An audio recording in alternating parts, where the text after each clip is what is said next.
Hello বন্ধুরা, আজকের ভিডিওতে আপনাদের সবাইকে স্বাগতম। তো আজকে আমি এসেছি আমার এই করলার জমিতে। তো আপনারা দেখতে পাচ্ছেন, আসলে দেখা যাচ্ছে কিনা তা জানি না, তবে এই যে দেখতে পাচ্ছেন করলার গাছগুলো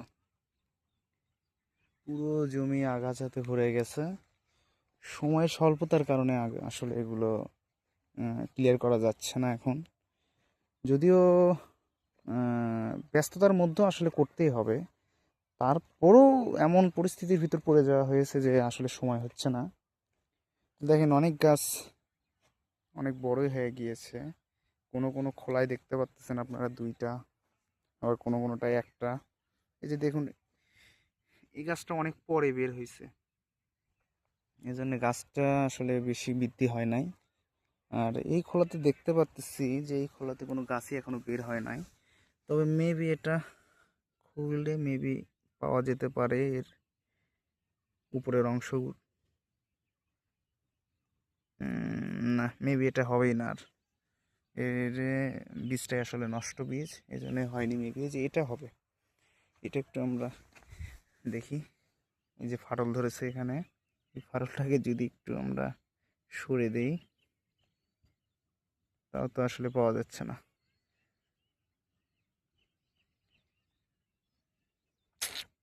এটা হবে না মেবি। তো এরকম অনেক খোলাই মারা গেছে আর কি, কোনো গাছ হয় নাই। তো এইগুলোতে আবার নতুন করে আমাদেরকে রোপণ করতে হবে চারাগুলো। এখান থেকে তুলে, মানে যেটাতে দুইটা হয়েছে এখান থেকে তুলে ওখানে রিপ্লেস করে দিতে হবে আর কি। তো এই দেখতে পাচ্ছেন পরিস্থিতি। তো আর একটু এই যে পাশেই দেখায় যে আমরা পাশে এই করলার পাশাপাশি আমরা লাউ গাছেরও আসলে এখানে বুনে দিছি আর কি। তো অনেকগুলোই হয়েছে, একটা খোলাতে প্রায় 4 থেকে 5টা গাছ মেবি হয়েছে এখানে।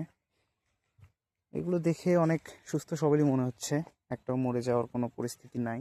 এই যে এই খোলাতেও সেম অবস্থা, ভালোই আছে, কিন্তু পাতাগুলো আসলে একটু কুকরি মেরে গিয়েছে। তো এটা আসলে যদি নিয়মিত আমরা স্প্রে করতাম ওষুধ, তাহলে এই সমস্যাটা দেখা দিত না।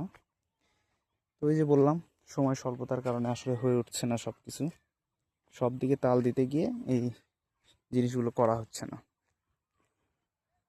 এই যে পুরো জমিটা যদি আমি দেখাই আপনাদের, এই যে দেখতে পাচ্ছেন এইদিকে আগাছার অর্থাৎ ঘাসের পরিমাণ কম আছে, কিন্তু এই যে ওইদিকে প্রচুর পরিমাণে ঘাস হয়েছে।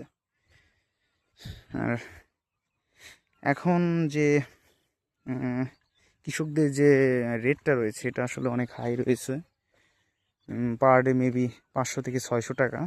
তো এই অবস্থায় যদি আমি কৃষকদের নিয়ে এসে এই আগাছা পরিষ্কার করে নিই, তাহলে আমার প্রচুর টাকা ব্যয় হয়ে যাবে এই ফসলটাতে, যা আসলে পরবর্তীতে আমার লাভাংশতে ভাগ বসাবে।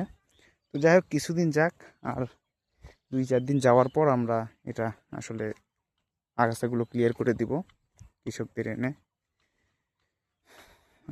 এই পরিস্থিতি।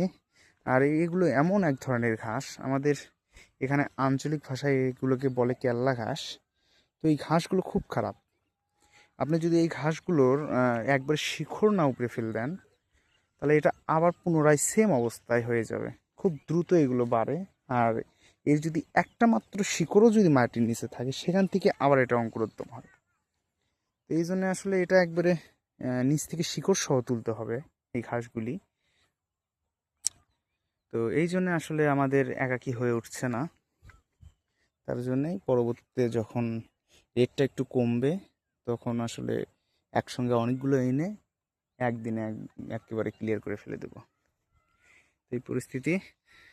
তো আজকে এই পর্যন্তই, অনেক কথা বললাম। বাই।